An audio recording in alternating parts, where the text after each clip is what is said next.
여러분의 합격을 응원합니다. 안녕하십니까? 과학과 김샛별입니다. 오늘도 너무너무 잘 오셨습니다. 자, 오늘은 저와 함께 기출문제를 한번 해설을 해보시도록 할 겁니다. 자, 우리 시험이 있었는데요. 바로 2022년 2회의 시험이 있었습니다.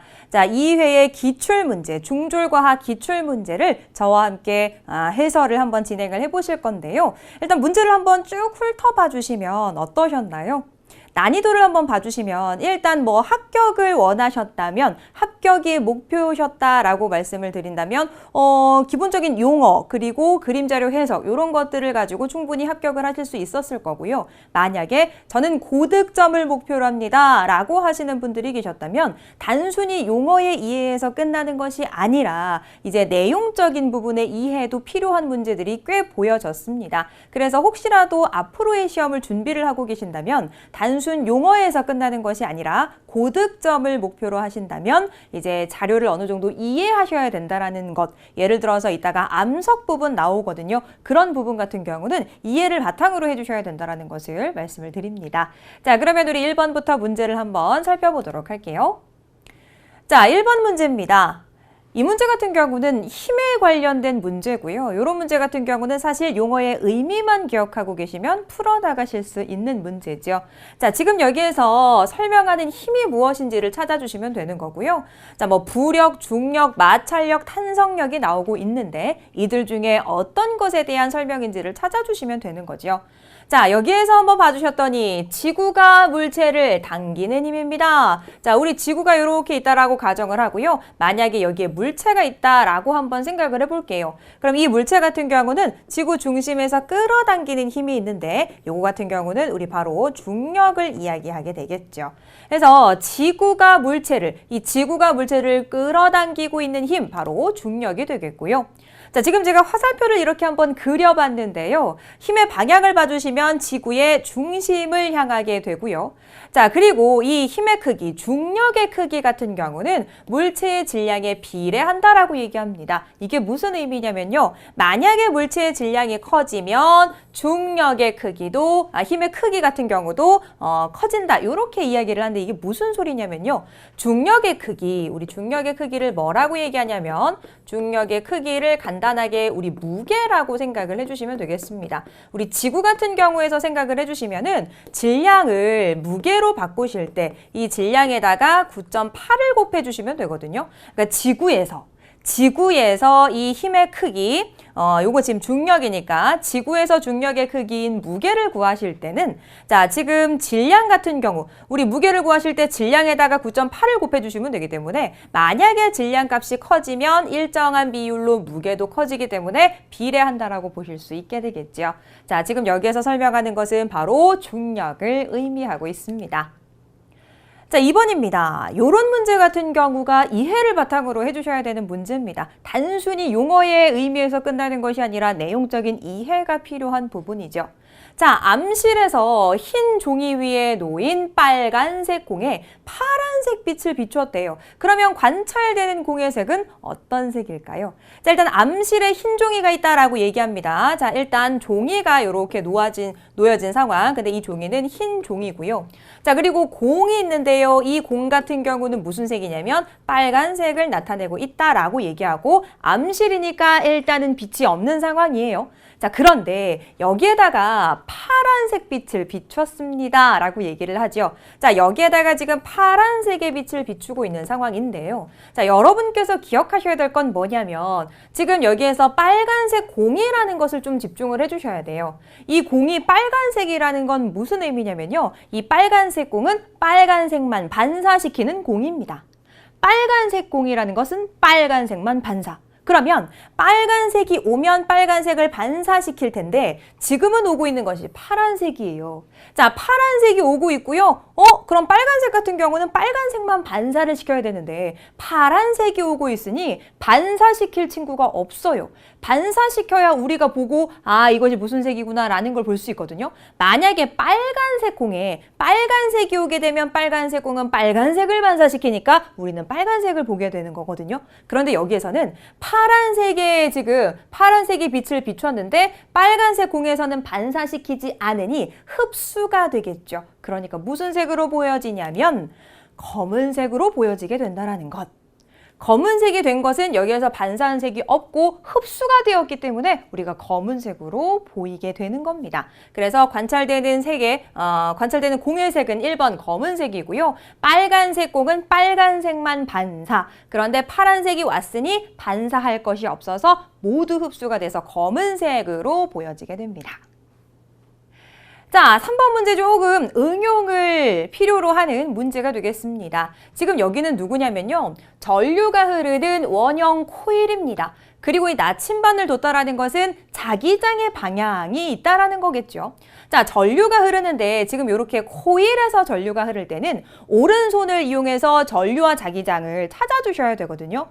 코일에서는 조금 중요하게 방향을 되짚어 주셔야 돼요. 자, 코일에서는 어떻게 되냐면요. 우리가 오른손을 이렇게 펼칩니다. 자, 제가 방금 손가락을 이렇게 펼쳤었잖아요. 자, 오른손이에요. 오른손. 자, 코일에서는 내 손가락의 방향이 바로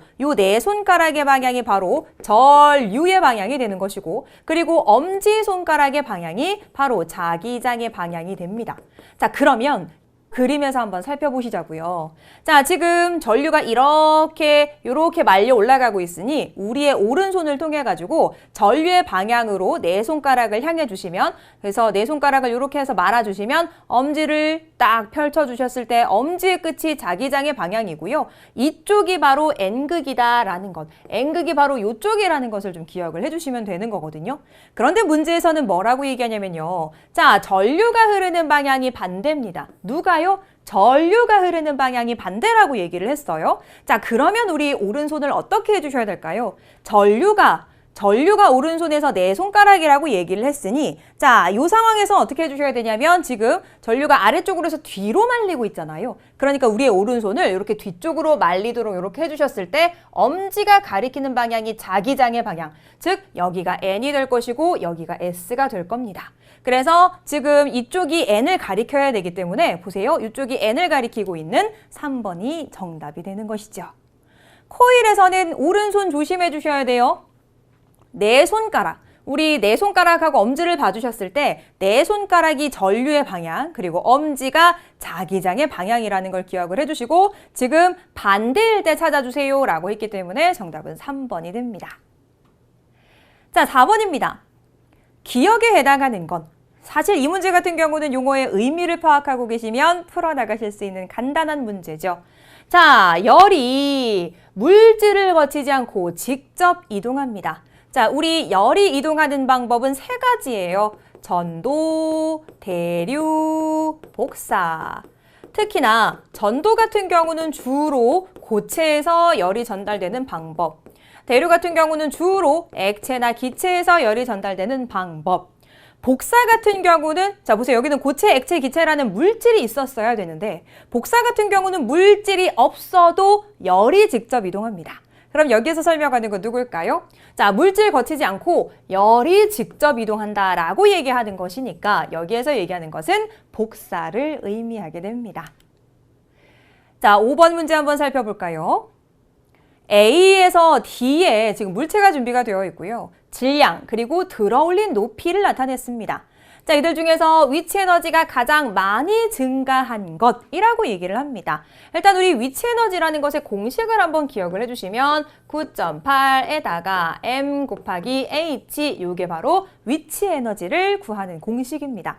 자, 그런데 이 친구들을 지금 들어올렸다라고 얘기하니까요. 처음에는 그냥 지표면에 있었다라고 가정을 한번 해보자고요. 지표면에 있었는데 이 친구들을 들어올려서, 자, 지표면에 있었을 때는 위치 에너지가 0이었을 텐데 근데 들어올리면서 위치 에너지가 증가한 상황이죠. 그럼 이렇게 들어올렸을 때 위치 에너지가 가장 많이 증가한 친구는 누굴까요? 자, 처음이 0이었다라고 가정을 하고 들어올렸습니다. 얘는 1kg짜리를 1m 들어올렸고요. 얘는 1kg짜리를 2m. 얘는 2kg짜리를 1m. 얘는 2kg짜리를 2m. 자, 그러면 우리 9.8이라는 것이 있다라고 가정을 하고 9.8m에다가 h, 그리고 이것도 9.8에다가 mh, 9.8에다가 mh, 9.8에다가 mH 이렇게 해서 가장 지금 위치 에너지가 많이 증가한 것을 계산해서 찾아주시면 되겠는데요. 자, 여기에서 가장 큰 값을 나타내는 것은 바로 D가 되겠죠. 해서 정답은 4번이 되겠습니다. 자, 6번입니다. P 지점에서 가만히 놓은 쇠구슬이 운동하고 있는 모습을 나타내고 있어요. 자, 지금 A, 그리고 B, 그리고 C 여기에서 역학적 에너지 크기를 비교한 것으로 옳은 것을 골라주시면 되겠는데요. 자, 여기에서 말하는 역학적 에너지는 뭘 얘기하죠, 여러분? 자, 바로 위치 에너지, 에너지 간단하게 이렇게 쓸게요. 자, 위치 에너지에다가 운동 에너지를 더한 것을 우리는 역학적 에너지라고 얘기를 하는데요.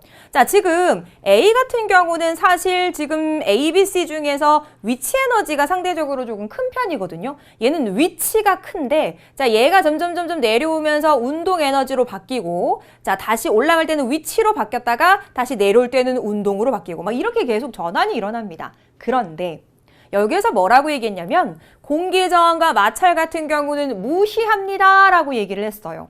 공기의 저항하고 마찰을 무시할 경우는 어떻게 되냐면 내려오거나 올라갈 때 위치가 운동으로 그리고 운동이 위치로 그러니까 자기들끼리 바뀝니다. 그렇기 때문에 얘가 얘로 바뀌고 얘가 얘로 바뀌니 어찌됐거나 이들의 합인 역학적 에너지는 일정할 거예요. 자, 그러니까 A나 B나 C나 역학적 에너지는 어디에서나 일정합니다. 언제 이게 가능하냐면요. 바로 공기저항과 마찰을 무시할 경우에만 가능하다라는 거예요. 만약에 공기저항이 있고 그리고 뭐 마찰도 있습니다 라고 얘기했다면 위치 에너지, 운동 에너지 이외에 다른 형태의 에너지로 바뀌어버리기 때문에 역학적 에너지는 보존되지 않아요.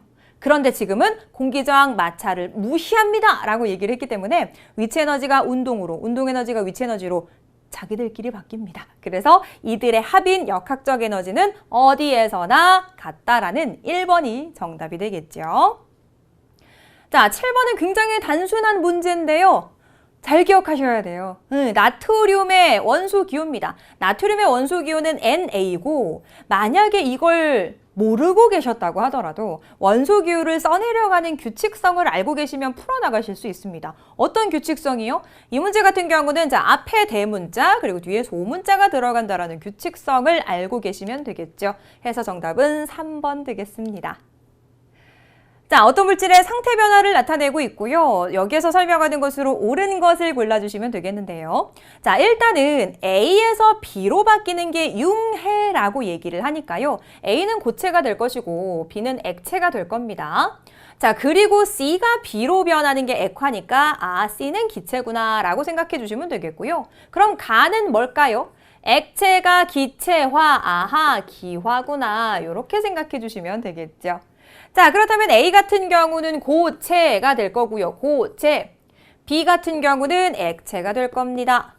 C 같은 경우는요. 기체가 될 거고요. 가 같은 경우는 바로 기화가 되겠죠. 그래서 정답은 4번 되겠습니다. 자, 9번 한번 살펴볼게요.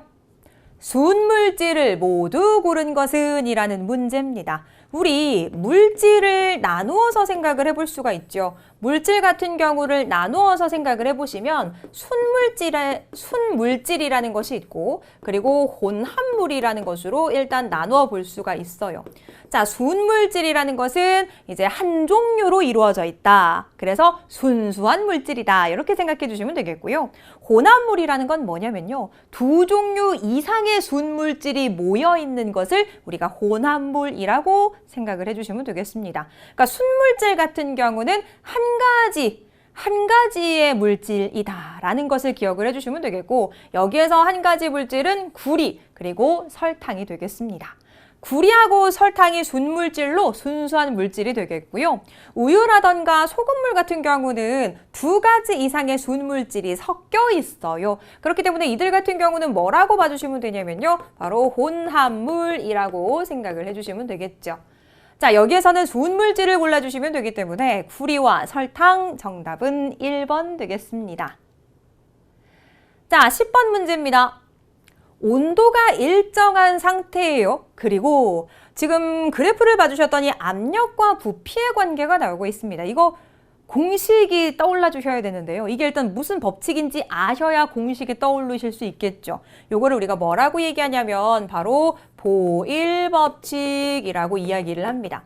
보일법칙이라는 건 뭐냐면 일단 온도는 일정하다라고 가정을 해요. 온도는 일정한 상태고요. 온도가 일정할 때 누구와 누구의 관계를 봐주시면 되냐면 바로 압력과 부피. 이 압력과 부피의 관계를 이야기하는 것이 바로 보일 관계인데요. 어떻게 되냐면 자, 예를 들어서 압력이 커지게 되면 부피는 작아집니다.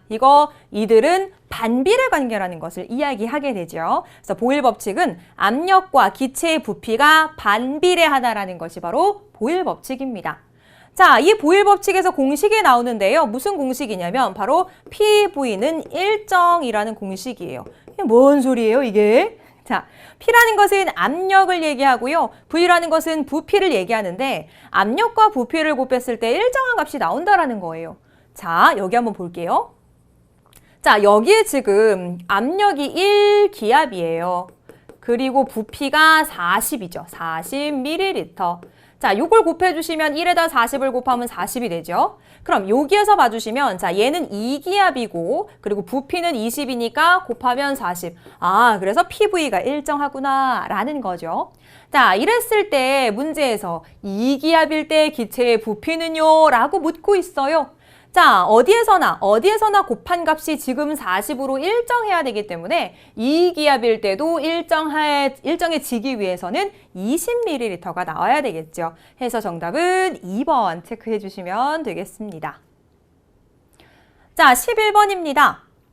암모니아 기체가 생성되고 있는, 자, 이게 지금 암모니아 기체입니다. 암모니아 기체가 생성되는 반응의 화학 반응식을 나타내고 있어요. 자, 질소기체, 요게 질소죠. 질소기체 1리터, 그리고 수소기체 3리터. 이들이 모두 반응했습니다. 라고 얘기를 해요. 그랬을 때 암모니아 같은 경우는 부피가 어느 정도입니까? 라고 이야기를 하는데요. 요거 같은 경우는 자, 우리가 화살표를 기준으로 해서 그 전은 반응하는 물질이고요. 그 뒤는 생성되는 물질입니다. 근데 이들의 특징은 뭐냐면요. 반응하는 물질하고 생성물이 모두 기체예요. 기체가 반응해서 새로운 기체가 생성되고 있을 때 이들의 그 부피비는 일정한 비율로 나타납니다. 근데 이 부피비를 그냥 우리가 단순히 그냥 뭐 1대 2대 3 이렇게 해서 단순히 외우는 것이 아니라 하나의 팁을 드리자면 지금같이 이렇게 화학 반응식으로 나타냈을 때 자, 지금 보세요. 여기 앞에 있는 숫자 있죠? 화학식 앞에 있는 숫자, 그리고 화학식 앞에 있는 숫자, 화학식 앞에 있는 숫자가 없는데요. 없다라는 것은 1이라는 숫자가 생략이 된 겁니다. 해서 이들의 숫자의 비가 바로 그들의 부피비라고 생각하시면 돼요. 그래서 자, 수소가 1리터, 그리고 수소가 1리터가 아니죠. 질소가 1리터, 수소가 3리터. 그러면 당연히 생성되는 암모니아는 몇 리터가 될까요? 바로 2리터가 되겠죠. 이러한 방식으로 찾아주시면 됩니다. 그래서 기체가 반응해서 기체가 생성될 때는 화학 반응식을 완벽하게 작성을 해주시고 그리고 화학식 앞에 있는 숫자를 우리가 계수라고 얘기를 하는데 그 계수가 나타내는 것이 바로 부피의 비다라는 것을 기억하시면 되겠습니다. 자, 12번입니다. 화학 변화에 해당하는 것을 찾아주세요 라고 이야기를 하는데요. 화학 변화라는 건 뭐냐면 변화가 일어나면서 성질 자체가 변했으면 그것은 화학 변화입니다. 그럼 이들의 변화 중에서 변화가 일어났는데 성질이 변한 것. 자, 성질이 변한 것을 찾아주셔야 돼요. 화학 변화는 성질이 변한다 라고 생각을 해주시고 자, 성질이 변한 것. 일단 거꾸로 한번 가볼까요? 물이라는 것이 가열돼서 수증기가 되면 상태는 변했지만 성질은 그대로예요. 자, 이렇게 성질이 그대로인 것을 우리가 무슨 변화라고 얘기를 하냐면 물리변화라고 얘기를 합니다. 근데 4번 같은 경우는 지금 물리변화가 되겠죠. 아이스크림이 녹아요. 아이스크림이 녹아서 상태가 변하기는 해요. 상태가 변할 수는 있지만 성질 그대로고요. 두부를 작게 잘라도 작게 자른 두부나 큰 두부나 성질 그대로죠. 요것도 물리변화. 그래서 2, 3, 4 같은 경우, 2, 3, 4 같은 경우는 성질이 그대로이기 때문에 물리변화고요. 김치가 씌어지는 것은 성질이 변했기 때문에 화학변화가 되겠습니다. 그래서 화학변화는 김치가 씌어지는 1번이 되겠죠. 자, 13번은 생물 다양성의 감소 원인이 아닌 것을 찾아주세요. 자, 생물 다양성을 감소시키는 원인은 뭐 여러 가지가 있습니다. 뭐 환경 오염도 있을 수 있고요. 그 다음에 뭐 서식지를 파괴하는 것도 있을 수 있고요. 그 다음에 또 여러 가지 뭐 남획, 뭐 불법 포획 이런 것도 있을 수 있고요. 그죠? 그런데 그것이 아닌 것을 찾아주시면 돼요. 자, 환경 오염은 생물 다양성 감소 원인, 서식지를 파괴하는 것도 감소 원인, 무분별하게 남획하는 것도 감소 원인. 그런데 멸종 위기종을 보호하는 것은 뭐예요? 생물 다양성을 보존하기 위한 그러한 방법이라고 봐주셔야 되겠죠. 그래서 멸종의 그 위기가 있는 친구들을 따로 모아가지고 보호하는 것은 내가 생물 다양성을 더 지키기 위해, 그죠? 더 지키기 위해서 노력을 하는 것이고, 요것은 생물 다양성의 감소 원인이 아닌 것이 되겠죠. 그래서 4번을 골라주시면 되겠습니다. 자, 14번 문제 한번 살펴볼까요? 14번 문제.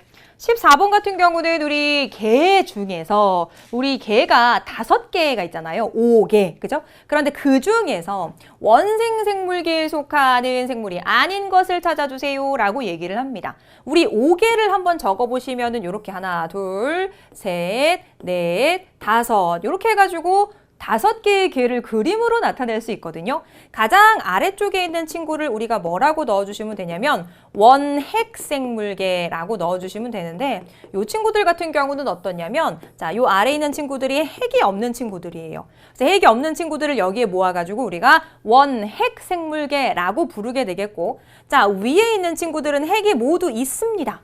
핵이 있는데 요 3가지 같은 경우는 어떻게 양분을 취하는지에 따라서 구분을 해요. 자, 뭐 예를 들어서 식물계 같은 경우는 광합성 해가지고 양분을 취하고, 균계 같은 경우는 우리 배설물이라던가 생물의 사체라던가 이런 것들을 분해해서 양분을 취해요. 그리고 동물계 같은 경우는 어떠냐면 이동을 하죠.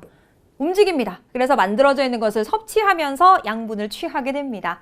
자, 이렇게 식물계, 균계, 동물계 같은 경우는 어떻게 양분을 취하는지에 따라서 구분을 했다면, 자, 핵이 있는 것들 중에서 식물계도 아니고 균계도 아니고 동물계도 아닌 친구들을 여기에다가 모아뒀어요. 이걸 우리가 뭐라고 얘기하냐면 원생생물계, 이렇게 이야기를 합니다. 그런데 지금 문제에서 얘기하고 있는 것이 바로 이 원생생물계에 속하는 생물이 아닌 것을 찾아주세요 라고 얘기를 하는데요. 소나무 같은 경우는 원생생물계가 아니라 식물계에 속한다 라고 생각해 주시면 되겠죠. 그렇다면 원생생물계는 누가 있어요? 김, 아메바, 집신벌레 이런 친구들이 바로 원생생물계에 속하는구나 라고 생각해 주시면 되겠습니다. 자, 15번입니다. 자료를 조금 해석을 해주셔야 되는 문제네요. 자, 그림과 같이 순종의 황색 그리고 순종의 녹색 완두를 교배를 했습니다. 그래서 자, 여기에서는 자손에게 라지 Y만 줄 수 있고 여기에서는 스몰 Y만 줄 수 있으니까 자손을 봤더니 라지 Y, 스몰 Y 이렇게 되고 있고요. 자, 이 잡종 1대를 자가수분합니다. 자가수분해가지고 잡종 2대를 얻었습니다. 자, 그랬을 때 잡종 2대에서 황색과 녹색 완두의 표현형의 비를 묻고 있어요. 자, 지금 여기에서 봐주셨더니 지금 사실 여기에 라지 Y하고 스몰 Y가 동시에 자손에게 들어갈 수는 없어요. 그래서 라지 Y, 스몰 Y가 분리가 돼서 각각 다른 생식세포로 들어갑니다. 그래서 만약에 라지 Y가 자손에게 갔을 때, 라지 Y 하나가 갔을 때, 요게 갔을 때 여기 있는 라지 Y와 만나는 경우, 그 다음에 라지 Y가 갔을 때 여기 있는 스몰 Y와 만나는 경우가 있을 수 있고요. 그 다음에 여기 있는 스몰 Y가 자손에게 갈 수 있겠죠. 이 스몰 Y가 여기 있는 Y 만나는 경우, 그리고 여기 있는 작은 Y랑 만나는 경우 해가지고 총 요렇게 4개로 총 우리가 생각을 해볼 수가 있는데, 여기에서 사실 보시면 황색완두, 순종의 황색과 순종의 녹색을 교배해가지고 자손이 태어났는데, 얘를 봐주시면 라지 Y와 스몰 Y를 다 가지고 있음에도 불구하고 황색으로 드러났다라는 건 황색이라는 것이 우성이라는 거예요. 자, 그러면 얘도 황색으로 나타낼 거고 라지 Y, 스몰 Y 있는 친구도 황색, 라지 Y, 스몰 Y 있는 애도 황색. 그러니까 황색은 이렇게 세 가지가 될 거고 스몰 Y가 두 개 있어야 그래야 녹색이 될 거니까 자, 요게 황색 그리고 요게 녹색. 그래서 황색과 녹색의 표현형의 비를 봐주시면 바로 3대 1로 나타난다라는 것 비율을 찾아주시면 되겠습니다. 자, 16번입니다. 식물의 호흡 결과 생성된 기체. 자, 요 문제를 풀기 전에 조기만 딱 보시면서 기체가 떠올라 주셔야 됩니다. 식물이 호흡을 해요. 호흡을 할 때 식물도 그렇고 동물도 그렇고 산소를 마시고 이산화탄소를 뱉습니다. 그러면 호흡 결과 생성된 기체는 우리 누구 얘기하는 걸까요? 아, 여기에서 얘기하는 거 바로 우리 이산화탄소됩니다. 자, 그럼 호흡 결과 생성된 기체 이산화탄소 확인하기 위한 실험입니다. 이 장치를 어두운 곳에 오래 두었습니다. 어두운 곳에 오래 두었다라는 건 뭐냐면 시금치가 사실 햇빛을 받으면 광합성을 할 수도 있을 텐데 광합성을 하지 못하도록 그냥 어두운 곳에 둔 거예요. 어두운 곳에 뒀다면 얘는 뭐만 할 수 있냐면 호흡만 하게 되는 거죠. 자, 그랬더니 A의 석회수만 뿌옇게 흐려졌습니다. 석회수를 뿌옇게 하는 기체는 누구예요? 바로 이산화탄소. 그래서 이산화탄소를 확인할 때 석회수를 가져가고 석회수가 뿌옇게 흐려졌다면 이산화탄소가 있구나라는 것을 우리가 확인할 수 있겠죠. 해서 정답은 4번 이산화탄소 골라주시면 되겠습니다. 자, 17번입니다. 사람의 소화기관이고요. 자, 일단 A에서 D 중 쓸개즙을 생성하고 요소를 합성하는 기관을 묻고 있습니다. 쓸개즙을 생성한다라고 얘기하니까 설마 쓸개인가? 이렇게 생각할 수 있지만 쓸개즙 같은 경우는 되게 재밌는 친구예요. 이름이 쓸개즙이지만 얘 쓸개즙 같은 경우는 간에서 생성됩니다. 간에서 생성이 되고 쓸개에 저장이 돼요. 간에서 생성되고 쓸개에 저장. 그럼 지금 쓸개즙을 생성한다 그랬으니까 누구를 얘기하고 있는 거냐면 간을 얘기하고 있는 간을 얘기하고 있는 상황이고요. 요소를 합성하는 기관도 간이라고 생각을 해주시면 되겠죠. 자, A는 간이고요. B는 위가 됩니다. 그리고 C 같은 경우는 소장, D 같은 경우는 대장. 그렇다면 우리는 간을 찾아주시면 되니까 1번 A 체크해 주시면 되겠습니다. 자, 18번. 생식세포 분열 과정의 일부를 나타내고 있는데요. 감수 1분열 전기 단계인 세포의 염색체 수가 4개래요. 그러면 딸세포의 염색체 수는 어떻게 됩니까? 라고 이야기를 하는데요.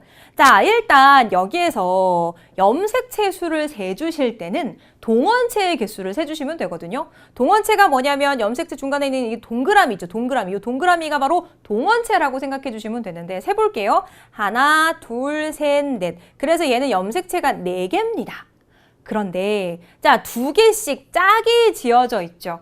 이 친구들은 2개씩 짝을 지었기 때문에 자, 2개씩 짝이 이루어졌어요. 그래서 2에는 4라고 일반적으로 표현을 합니다. 그래서 여기에서 2개씩 짝이 이루어졌고요. 염색체 수는 4개입니다. 이렇게 봐주시면 되겠고 자, 그렇다면 여기에는 어떻게 됩니까? 라고 이야기를 하는데요. 자, 우리 여기에서 한번 생각을 해보셨을 때 여기 같은 경우는 이제 처음에 2n이 4인 상황이고 딸세포일 때 생식세포가 일어난 다음에 딸세포일 때는 어떻게 되냐면 자, 처음에 2n이었는데 생식세포 분열이 일어나서 결과적으로 n이 되거든요. 생식세포 분열이 일어날 때 처음에는 2n, 2개씩 염색체가 쌍을 이루고 있다가 감수 분열, 즉 생식세포 분열이 일어나게 되면 염색체 수가 절반이 됩니다. 그러면 아까 처음에 2n이 4인 상태였고 그럼 생식세포 분열이 끝나면 n으로 절반이 되니까 염색체 수는 절반인 2개로 이루어지게 되겠죠. 그래서 정답은 2개라고 찾아주시면 되겠습니다. 자, 19번입니다. 광합성에 영향을 주는 환경 요인이 3가지가 있거든요. 요거는 이제 그래프와 같이 연결을 해서 기억을 해주시면 되겠는데 뭐 여기는 그래프 문제는 아니지만 앞으로 뭐 시험을 준비를 하신다면 그래프까지 기억해 주시는 것이 안전합니다. 일단 온도는 광합성에 영향을 줍니까? 네. 온도가 영향을 주는데요. 이렇게 해가지고 자, 처음에 온도가 높아지면 광합성량도 쭉 이렇게 증가합니다. 그러다가 일정 온도 이상이 되면 오히려 이렇게 감소하는 이러한 형태의 그래프가 그려진다라는 거 그래프와 함께 기억해 주시고요. 그리고 빛의 세기하고 이산화탄소 농도 같은 경우도 광합성에 영향을 주는데 이들 같은 경우는 조금 형태가 좀 비슷해요. 빛의 세기도 그렇고 이산화탄소의 농도도 그렇고 처음에 이제 이들의 빛의 세기가 증가하거나 뭐 이산화탄소의 농도가 증가하면 광합성량도 이렇게 일정하게 증가합니다. 그런데 일정 한계 이상이 되면 빛의 세기가 강해지더라도 또는 이산화탄소의 농도가 뭐 진해진다고 하더라도 더 이상 광합성량이 증가하지 않고 이렇게 일정한 형태. 그래서 빛의 세기도 이러한 형태고요. 이산화탄소의 농도도 이러한 형태가 되겠습니다. 그래서 그래프의 형태와 함께 기억해 주시고요. 광합성에 영향을 주는 환경교회는 기억, 니은, 디귿 모두 정답이 되기 때문에 4번이 되겠습니다. 자, 암석에 대해서 나왔습니다. 어두운 색을 띠는 광물이 많이, 어두운 색을 띠는 광물을 많이 포함하고 있는 화산암을 묻고 있어요. 우리 암석 중에 화, 성, 암이라는 것이 있죠. 화성암이라는 것은 마그마가 냉각돼서 만들어진 모든 암석을 통틀어서 화성암이라고 불러요. 자, 그런데 이 화성암 중에서도 지하 깊은 곳에서, 그러니까 마그마가 지하 깊은 곳에서 냉각이 돼서 만들어진 친구를 우리가 뭐라고 얘기하냐면 심성암이라고 얘기를 하고, 그 다음에 마그마가 지표 부근에서 되게 빠르게 냉각돼서 만들어진 걸 화산암이라고 얘기를 하는 거예요. 그래서 지금 요거 묻고 있는 거고요. 자, 제가 지금 표를 이렇게 그리고 있는데 이쪽은 상대적으로 어두운 광물이 많이 포함되어 있는 그런 암석을 넣을 거고, 그리고 여기는 밝은색 광물이 많이 포함되어 있는 암석을 넣을 거예요. 일단 심성암 같은 경우는 지하 깊은 곳인데 여기에서 봐주셨을 때 어두운 것은 반려암, 섬노감, 반섬화, 화강암 이렇게 됩니다. 조심하셔야 될 건 화성암, 화산암, 화강암 이렇게 들어가기 때문에 용어를 조금 주의해 주셔야 되고, 자, 화산암을 한번 봐주셨을 때는 여기에 현무암, 안산암, 그리고 유문암 이렇게 해가지고 암석이 들어가는데 이거를 어떻게 외웁니까? 힘들어요 하시는 분들이 계시면 제가 암기 팁을 드렸습니다. 이걸 어떻게 드리냐면 우리 집에 이제 심성이 고운 반려견이 살았다라고 생각을 해볼게요. 자, 우리 집에 심성이 고운 반려견이 살았는데 그 친구 이름이 섬록이에요. 자, 심성이 고운 반려견인 섬록이가 살았는데 그 친구가 화가 났어요. 화가 났다고요. 화가 났는데 화산 폭발할 것만큼 화가 났습니다. 왜냐면 섬록이라는 이름이 본인은 좋은데 자꾸 현무야 이렇게 이름을 불렀나 봐요. 그래서 나는 현무가 아니에요 이렇게 해서 암기 팁을 만들어 봤습니다. 뭐라고요? 심성이 고운 반려견인 섬록이가 화가 났어요. 얼만큼? 화산 폭발할 것만큼요. 왜냐면요, 자꾸 현무라고 불렀거든요. 나는 현무가 아니요 이렇게 해서 암기를 해주시면 모두 암기를 해주실 수 있어요. 그럼 여기에서는 화산암 중에서 어두운 광물을 많이 포함해서 어두운 화산암이 누굽니까? 물어보고 있으니까 아하, 정답은 현무암입니다. 이렇게 체크를 해주시면 되겠죠. 그래서 암석 명칭 같은 경우는 한 글자 차이로 굉장히 크게 조금 특징이 나뉘어지기 때문에 구분 잘 해주셔야 됩니다. 화성암, 화산암, 화강암 이렇게 조금 낯선 이름이 될 수도 있지만 많이 입 밖으로 외쳐보시고 많이 써보시고 하시면서 익숙하게 기억해 주시면 좋을 것 같습니다. 이렇게 문제 출제가 돼요. 자, 21번 갑니다. 태양계의 행성에 대해서 얘기하는데요. 일단 수소와 헬륨으로, 주로 수소와 헬륨으로 이루어져 있고, 자, 이게 가장 중요합니다. 부피 질량이 가장 큰 행성. 우리 8개의 행성 중에서 가장 큰 친구는 누구냐면요. 바로 목성이 가장 크다라는 것을 기억을 해주셔야 되겠습니다. 그리고 주로 이제 목성형 행성 같은 경우들이 수소, 헬륨과 같은 기체로 좀 주로 이루어져 있죠. 여기에서는 목성형 행성이면서 목성인 친구, 목성이 나왔습니다. 4번이 되겠죠. 자, 태양의 표면을 나타내고 있습니다. 주변보다 온도가 낮아요. 자, 요거 특징입니다. 주변보다 온도가 낮기 때문에 어둡게 보이는 친구가 우리 지금 A인데요. 요거 누구냐면요. 주변보다 주변이 이제 태양의 표면 온도가 한 6,000도 정도가 된다면, 한 주변보다 한 2,000도 좀 낮아가지고 좀 어둡게, 검게 점으로 보이는 걸 우리가 흑점이라고 얘기를 합니다. 그래서 A 같은 경우는 흑점이라고 체크해 주시면 되겠죠. 자, 23번 성층권의 특징입니다. 우리 대기의 그 층을 봐주시면 되겠는데, 우리 기권에서 지표면에서부터 위쪽으로 올라가면서 온도가 어떻게 되는지를 한번 그래프로 나타내보면, 자, 위쪽으로 올라갈수록 기온이 낮아졌다가 다시 높아졌다가 다시 낮아졌다가 다시 높아지는 이러한 형태로 나타납니다. 자, 그래서 우리 이렇게 높이 올라갈수록 높이에 따른 기온 변화를 바탕으로 해서 아래쪽부터 대, 성, 중, 열 이렇게 되거든요. 성층권이니까 지금 여기를 얘기하고 있어요.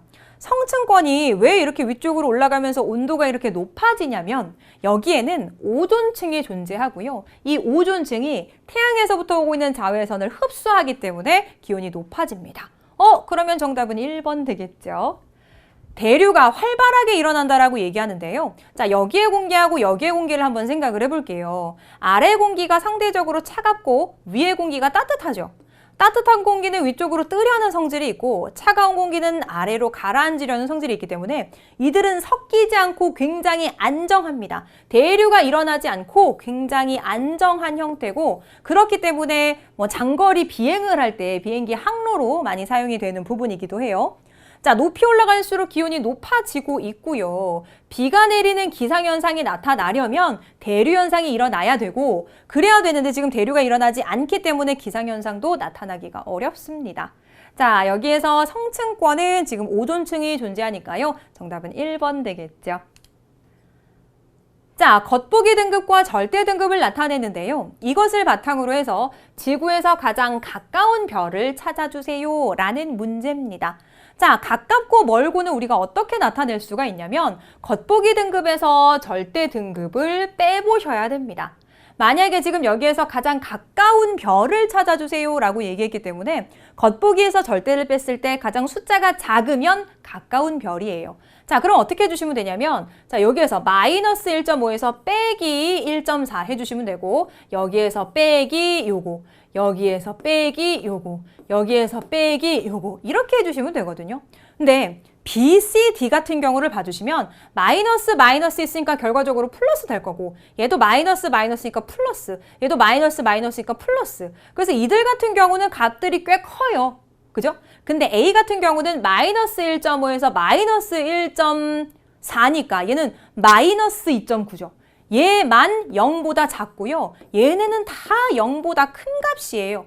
맞죠? 얘도 더하면 5.6, 얘도 더하면 1.3에 8.7이면 10인가요? 그죠? 그 다음에 2.1에다가 3.7 하면은 5.8 해가지고 얘네는 다 B, C, D 같은 경우는 0보다 크기 때문에 멀리 있다라고 봐주시면 되고요. 정확하게 말하면 겉보기에서 절대를 뺐을 때 0보다 큰 값이면 10파세기라는 거리보다 멀리 있습니다. 그리고 얘는 0보다 작기 때문에 10파세기라는 거리보다 가깝게 있으니 A가 가장 가깝다. 이렇게 계산해 주시면 되겠습니다. 자, 기온에 따른 포화 수증기량을 나타냈습니다. 포화 수증기량이 가장 적은 것을 찾아주시면 되겠는데요.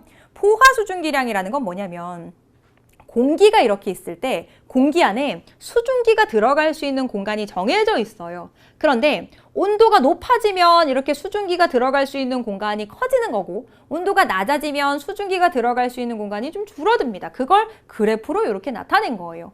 그러니까 A는 지금 온도가 정확하게 나타나진 않았지만 A는 이 온도에서 수증기가 들어갈 수 있는 수증기량은 요만큼 B는 이 온도에서 수증기가 들어갈 수 있는 양은 이만큼 C는 이 온도에서 수증기가 들어갈 수 있는 양은 이만큼 D는 이 온도에서 수증기가 들어갈 수 있는 양은 이만큼 그렇다면 온도가 점점 높아졌더니 수증기가 공기 속에 많이 포함될 수 있는 거고 그죠? 그리고 온도가 낮아졌더니 A 같은 경우는 어때요? 수증기가 들어갈 수 있는 공간이 좀 줄어든 거죠. 그래서 포화 수증기량이라는 것은 이 공기의 공기에 수증기가 들어갈 수 있는 공간이 정해져 있는데 일정 온도에서 그 공기에 들어갈 수 있는 수증기량, 쉽게 생각하면 능력치라고 생각하시면 됩니다. 그런데 포화 수증기량이 가장 적다라는 것은 온도가 낮으니까, 온도가 낮아서 이렇게 공기 중에 들어갈 수 있는 수증기의 공간이 좀 가장 적다. 이렇게 생각해 주시면 되겠죠. 그래서 포화 수증기량이 가장 적은 것은 온도가 낮으면 포화 수증기량은 적습니다. 그렇기 때문에 온도가 가장 낮은 A 이렇게 선택해 주시면 되겠습니다. 자, 이렇게 해서 우리가 문제를 한번 쭉 풀어보셨습니다. 2022년 2회의 문제, 중졸과학의 문제를 풀어보셨는데요. 조금 쉬운 문제도 있었지만 생각을 해보시고 또 이해를 하시고 해서 문제를 풀어야 되는 부분들도 많았습니다. 그래서 혹시라도 이제 앞으로 시험을 준비하고 계신다면 단순히 용어의 의미에서 끝나는 것이 아니라 그림 자료도 해석을 해보셔야 되고요. 그 내용적인 이해를 바탕으로 해서 응용력을 길러주셔야 된다는 거 기억을 해주시면 되겠습니다. 자, 오늘 너무 고생 많으셨고요. 합격하신 분들 축하드리고요. 앞으로 준비하시는 분들 계시다면 저와 또 열심히 과학을 또 공부를 해보셔서 만점을 받으실 수 있도록 노력을 해보도록 하자고요. 자, 오늘 너무 고생 많으셨고요. 오늘은 여기까지 하도록 하겠습니다. 수고하셨습니다.